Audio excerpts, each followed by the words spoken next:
provision pour te faire réussir. Et tu es là vraiment, tu es jaloux. Tu es jaloux.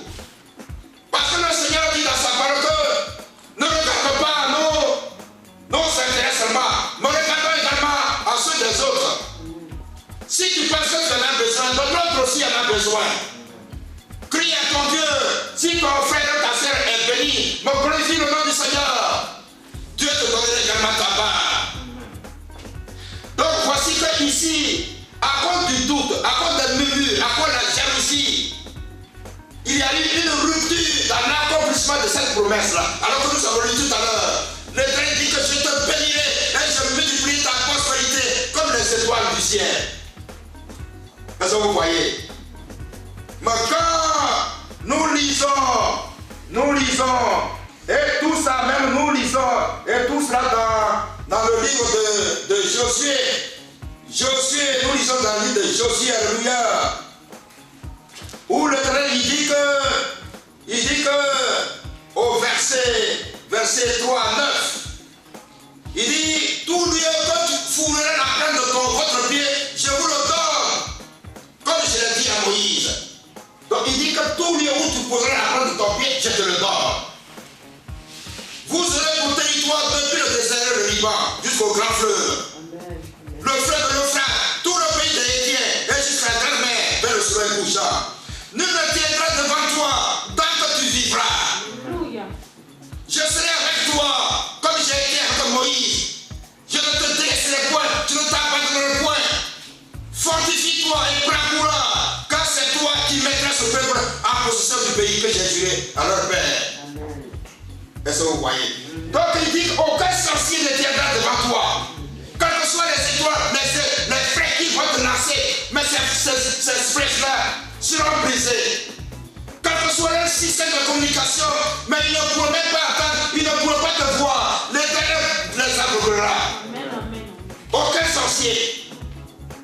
Alléluia. Donc c'est cela. Mais cette promesse-là était conditionnée par l'obéissance.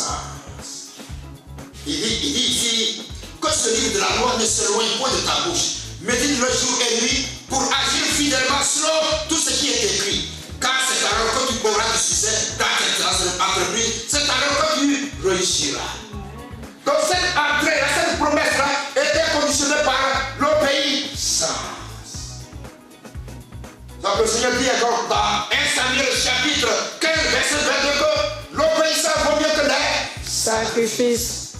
C'est-à-dire que tu es régulier à l'église, tu ne manques pas les cultes, les seuils de prière, culte de dimanche, tout cela. On te voit dire c'est un bon frère, c'est une bonne soeur. Mais quand tu tournes dans les frères, quand ils te voient, ils pensent que tu es bon. Mais quand tu es seul, les actes que tu poses, tout ce que tu fais là, ne glorifie pas le Seigneur. Le Seigneur dit que ça ne sert à rien. L'obéissance vaut mieux que les sacrifices. Alléluia. Il y avait un frère là qui était là, bon, à l'église là, on se retrouve là, oh, les sœurs qui viennent à l'église là, ça, bon, après le culte là, ce sont ses camarades. Ils vont faire ce qui ne glorifie pas le Seigneur. Donc c'est un chrétien de façade. Le Seigneur ne veut pas que nous soyons des chrétiens vraiment du bout des lèvres. L'obéissance vaut mieux que les sacrifices. Amen. Alléluia. Mais malheureusement, quel fut le comportement des Israélites? Un comportement mauvais. Alléluia. Nous n'allons pas tout lire, mais quand nous allons lire les livres de Juges chapitre 2, verset 11 à 19, quand nous lisons tout cela, c'est-à-dire que les Israélites, ils tournaient le dos à Dieu. Conséquence, la servitude, alléluia. Ils devaient extraire de leur ennemi. Et ils supplient la supplication à Dieu.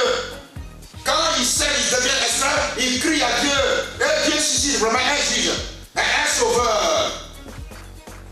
Et ils retournent à Dieu et tout cela. Mais quand ce juge-là meurt, quand le sauveur meurt, alors ils tournent à Dieu encore. Et ils deviennent esclaves encore. C'est le plus souvent le cas, notre cas le plus souvent. Quand on est en difficulté, alors on crie à Dieu, Quand vraiment il pourvoit nos besoins, alors en tout cas on laisse encore. C'est le cas de certains. On prie, il n'y a pas de travail. Nous prions. Il y a certains, quand même, ils vont chercher du travail. Ils ne passent même pas à dimanche. Une fois ils ont le travail là, ils ne savent même plus comment. Ils ne connaissent plus même l'apport de l'église. Ils retournent dans le monde et tout cela. Donc c'est ce que les Israélites ont fait. Quand ils crient à Dieu, ils suscitent vraiment un gilet sauveur. Alors, ils sont bénis, ils sont bénis. Quand le juge meurt, alors ils tournent droit à l'Éternel encore. Quand nous lisons le livre de Juge là, ça couvre une période de 450 ans. Mais pendant ces 450 ans, ils ont été esclaves pendant 111 ans. Parce qu'ils ont tourné le dos à Dieu. Qu'est-ce que vous voyez? Donc ils ne sont pas tous entrés. Ils ne sont pas tous entrés à Canaan. Alléluia. Parce qu'ils ont tout et tout cela. Ils ont tout et tout cela. Tous ces vieux-là, ces patriarches qui sont sortis de l'Égypte là, ils sont tous morts dans le désert. Pourquoi? Parce qu'il y a le doute, le murmure, la jalousie, tout cela. Et leurs enfants, l'Éternel dit qu'au lieu que ça soit un jour, parce qu'ils étaient à Kadès, un jour, au bord de Canaan, il dit qu'ils ont mis 40 ans pour arriver à Canaan. Alléluia. Au lieu de marcher un jour, et puis là, ils sont là, ils voient Canaan, mais ils ont mis 40 jours. Donc, enseignement de tout cela, qu'est-ce que ça nous enseigne? Quand tu es là et puis tu maudis Dieu, et tu jures, et tu murmures à toi-même, Dieu n'aime pas les murmures. Quand tu doutes et tout cela, quand tu es jaloux, ça dit que la bénédiction que tu devais avoir en un an, le plus souvent, tu la sois après 5 ans, 10 ans, ou deux fois même pas. Tu ne l'auras pas, à cause de tes erreurs. Est-ce que vous voyez? Donc la désobéissance a été vraiment à la base de leur refus d'entrer à Canaan. Sinon notre Dieu il est fidèle. Amen. Alléluia. Donc l'exemple aussi qui nous... Alors partons tout cela à nos vies. Dieu t'a donné le visa, tu es entré ici aux États-Unis. Mais quand tu arrives, il y a le doute en toi. Il te bénit quelquefois, tu tournes toi à Dieu. Tu n'es même pas reconnaissant. Il te donne des choses, il te bénit. Tu n'es même pas reconnaissant. Parce que le Seigneur dit que si nous sommes reconnaissants dans les pays chauds, alors il va nous confier de grandes choses. Alors tu n'es même pas reconnaissant. Tu oublies tout. Alléluia. Également, il a dit également, notre Dieu, il a dit que une fois entré à Canaan, ils allaient dominer vraiment le peuple qu'ils allaient trouver sur place. Pourquoi ils les ont pas dominés? Alléluia. Il y a eu la rupture. Il y a eu la rupture entre tout cela.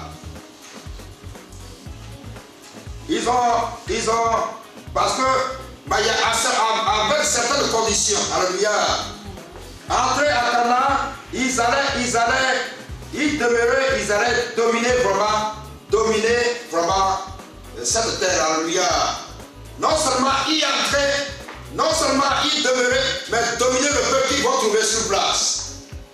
Mais à condition vraiment de remplir certaines conditions. C'est-à-dire que, quelles sont ces conditions-là? Et quand vous allez prendre possession vraiment de ces terres-là, entrer à Canaan, vous allez travailler vraiment ces terres pendant 6 ans. Et la 7e année, vous laissez les terres à jachère. C'était la condition, alléluia. Amen. Vous devez vraiment respecter le sabbat, alléluia. C'est-à-dire que le sabbat, c'était l'ordre des choses à venir.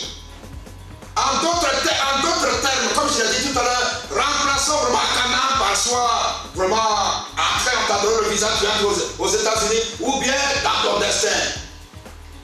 C'est-à-dire que le Seigneur dit que 6 jours de travail, si le 7e jour, en tout cas c'est un jour qui est dédié au Seigneur. Il faut que tu fasses vraiment ton effort pour t'asseoir, entrer en communion avec ton Créateur.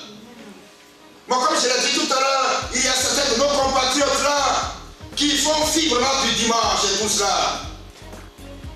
Donc le Seigneur, il leur dit que non seulement ils vont entrer à Canaan, mais ils vont dominer le peuple qui sera sur place et ils vont demeurer vraiment dans ce pays-là. Mais sous condition de respecter le sabbat.